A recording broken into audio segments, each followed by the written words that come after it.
If you are a believer in the concept of lesser evilism, you're not going to like my channel. It's not something I have ever gotten on board with. Evil is evil.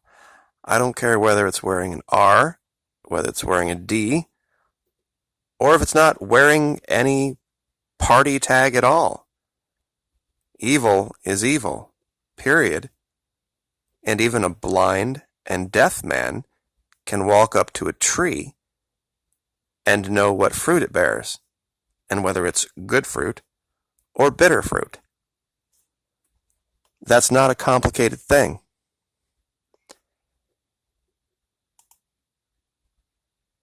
I'm going to expose evil, hypocrisy, lies, and I don't care who's telling them.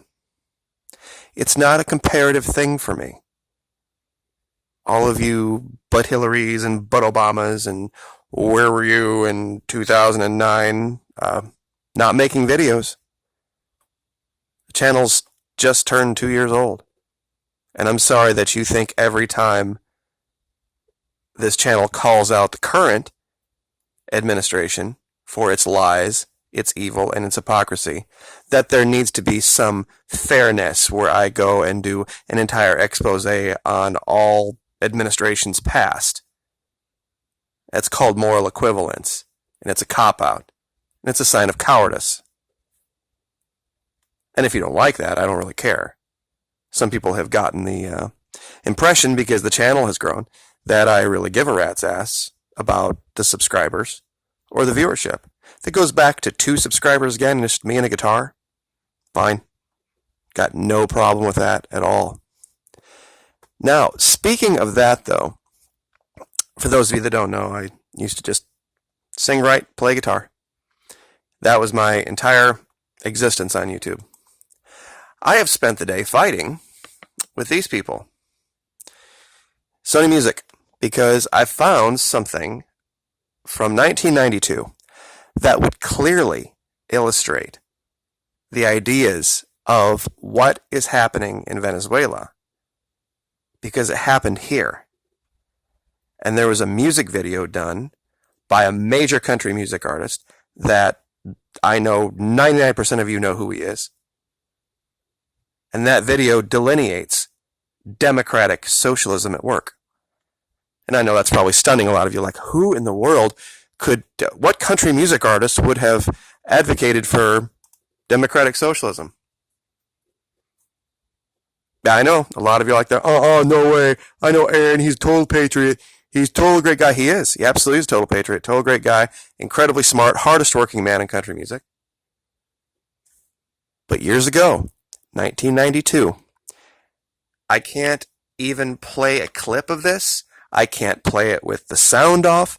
I can't do anything. I hope this goes through. Just a picture of a screenshot of part of the video. The title of the video is for the song I Wouldn't Have It Any Other Way. And I'm going to link it for you so you can watch it. And the idea is this. There are these people, hardworking, decent Americans. They are in a steel mill, and a whole bunch of multinational big globalists come walking through the door, and they start causing all sorts of problems, and they're going to buy out the factory. They're going to lay off all these people and do what's good for big business, because we know supporting the rich, that's the American way. That's how you do things now. Well, in the video, Aaron Tippin is one of the workers, and he gets all the workers together in a meeting, and he shows them the numbers that if they would forego a paycheck or 2 paychecks and put it back into the factory, they could buy it out, and they could run the factory for themselves. And that's the 3-minute video for I Wouldn't Have It Any Other Way by Aaron Tippin. That's from 1992. The 90s were a very different time in music, especially country music. For those of you that are interested, I doubt many of you are, but I still have a Reverb Nation page, and if you would like to hear any of my music, it's here. I'll link it as well. By virtue of the way that I learned to play guitar, I'm left-handed. My music comes out sounding like a cross between Jim Croce and Vince Gill. So not like anything you're hearing on the radio today. This was a very different time in my life, in my 20s, and idealistic at the time, and got a good heavy dose of what big corporatism does to the music industry as well. I could do an entire series of videos on that. You see, Americans are confused about the difference between good and evil. Americans are confused about the difference between capitalism and socialism. And in this article from Venezuela Analysis, this could have literally been a bibliography of the video from Aaron Tippin. Because in this article, it talks about people going back into factories and standing them back up, volunteering to do so on their own time for free, get them back working again, and taking personal responsibility for their workplace.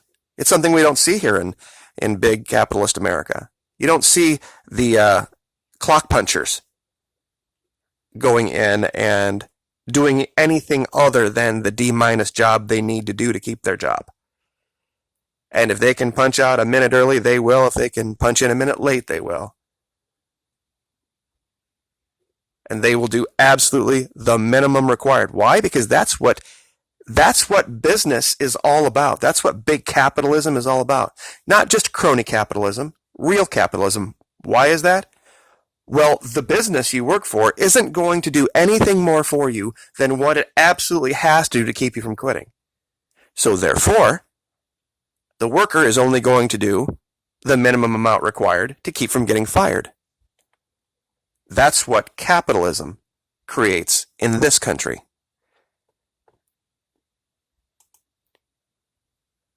You see, in South America, one of the reasons big business loves to go there is not just the low wages. There's no such thing as OSHA in Venezuela, Colombia, Argentina, Chile, places like this.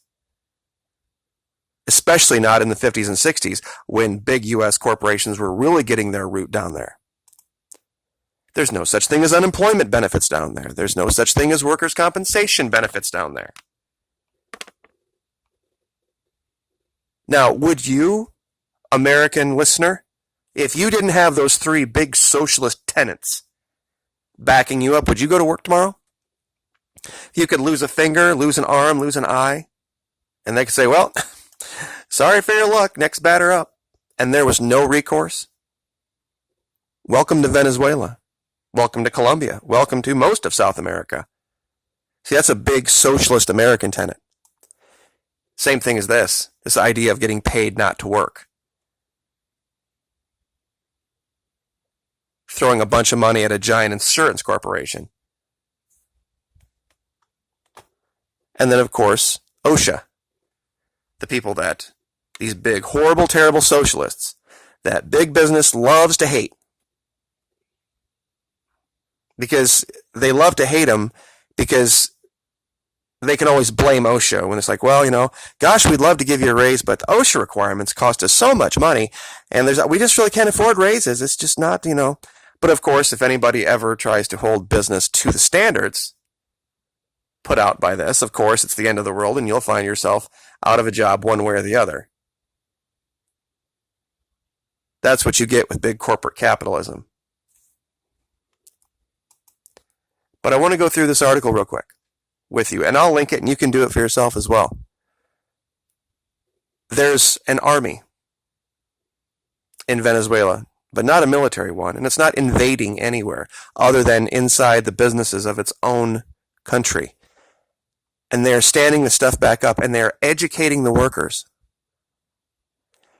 Because prior to this, when the big pro-U.S. business types, the bourgeoisie, were in control of Venezuela, each of these businesses acted like its own little fiefdom, its own little kingdom. And the U.S. loved it because there were no laws controlling this. And it was slavery 101. Could pay them whatever the hell they wanted to pay them. They could treat them however they wanted to treat them. They might pay them this week. They might pay them next week. Would you work for that? Would you work like that? Of course you wouldn't. Finally, these people had enough. stood up and petitioned their government. You remember evil Hugo Chavez? And these businesses were expropriated. And let me be very clear about expropriation. What that means is that it's a forced sale. They don't just steal it. They say, okay, here's the fair market value of your business owner, here's the money, get your people out. So don't think for 1 minute that expropriation is stealing. They just force the sale. Our government does that. When they want to build something and they need an easement and there are things in the way, they can force you to take the money and get out if it serves their purposes. That happens here. So don't make it like it's some kind of Venezuelan evil Chavez thing.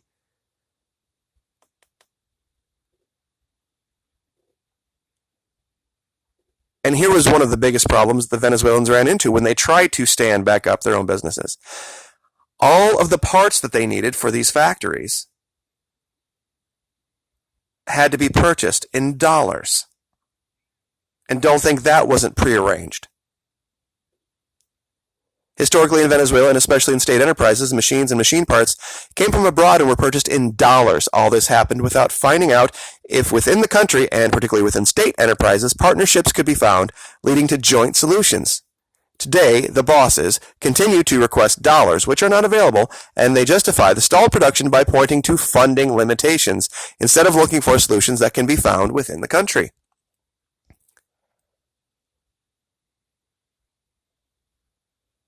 And make no mistake, if these guys don't get their bribes, if these big, super wealthy folks that are running these businesses with literally no rules whatsoever compared to the United States, they're just like, screw it, we're not going to, open the doors. We're not going to allow anybody to even work for free to have a job so that they can provide things for their neighbors. It's insane. This is why they had to be occupied and stood back up.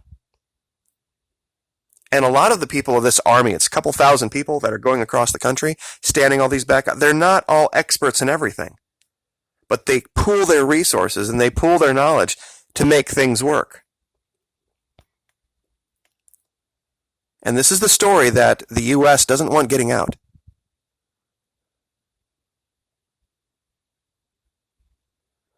And the most important part of this article is all the way here at the end. They should have led with it. But this goes to them not understanding the lies that are being perpetrated here in the United States and the thinking of the American people. Basically, our main goal is to break with the inertia that installs itself due to bureaucracy, inertia that ends up killing production. After we leave, there must be internal conditions, not only material conditions, to continue the work, and that is why we emphasize organization. And this right here is the most important part of this. This group of people, these 2,000 people that are going from factory to place on their own dime, working for free, sleeping in the factories. For our part, we cast our lot with the people of Venezuela. There are thousands of men and women who are committed to coming out of this crisis. We are the ones who will build the sovereign and emancipated homeland that Chavez aspired to create with the protagonic participation of the people. Only the people of Venezuela can solve the problems of Venezuela. This is what my audience does not get, that I wish I knew a better way to communicate.